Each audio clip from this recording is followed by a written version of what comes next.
রান্নাঘরে গেলাম আমি মাছ সবজি নিয়ে। রান্না করে খাবো ভাত বেগুন পাবদা ঝাল দিয়ে। গ্যাস ধরিয়ে কড়াই চাপিয়ে আমি সর্ষের তেল দিলাম। তেল গরম হচ্ছে, এবার আমি বেগুনের টুকরোগুলো দিলাম। এই বেগুনের টুকরোগুলো আমি ভেজে নেব। বেগুনের টুকরোগুলো সব দিয়ে দিলাম। এবার খুন্তি করে একটু উল্টিয়ে নিলাম। ঢাকা দিয়ে দিলাম যাতে তেলটা ছড়িয়ে পড়বে না। এবার আমি পাবদা মাছে নুন, হলুদ গুঁড়ো, সর্ষের তেল দিয়ে মাখিয়ে নিচ্ছি। ঢাকা খুলে আমি বেগুনগুলো উল্টিয়ে দিচ্ছি, ভালো করে ভেজে নিচ্ছি। ভাজা হয়ে গেছে, আমি তুলে নিচ্ছি। এবার নুন, হলুদ, তেল মাখানো পাবদা মাছগুলো দিচ্ছি, গরম তেলে দিচ্ছি, ভেজে নিচ্ছি।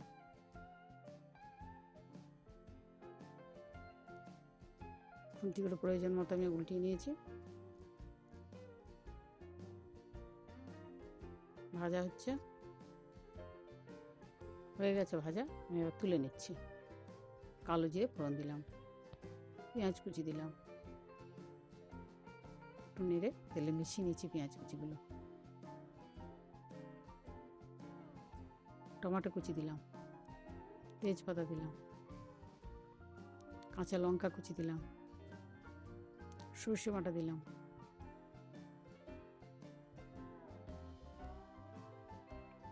খুন্তি দিয়ে ভালো করে নেড়ে নিচ্ছি।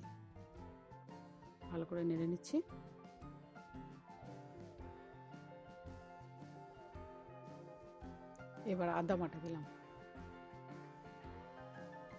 আবার ভালো করে আদা বাটা নেড়ে নিচ্ছি, মশলার সাথে একসাথে মিশিয়ে নিচ্ছি। এবার নুন দিলাম, নুন স্বাদ মতো। হলুদ গুঁড়ো দিলাম, নুনটা মনে হচ্ছে কম হয়েছে তাই আরেকটু দিয়ে দিলাম। ভালো করে কষিয়ে নিচ্ছি।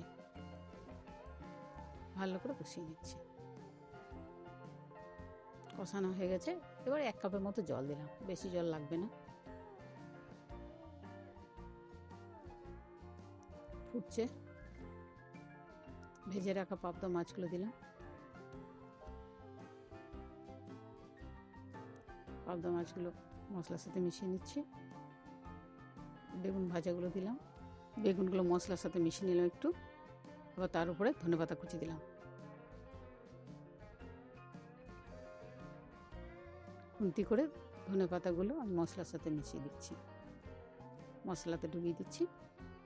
এই ঢাকা দিয়ে দিলাম, গ্যাস বন্ধ করে দিয়েছি। আমার রান্না তৈরি হয়ে গেছে, রান্না তুলে নিলাম। এইভাবে পরিবেশন করুন বেগুন পাবদা ঝাল।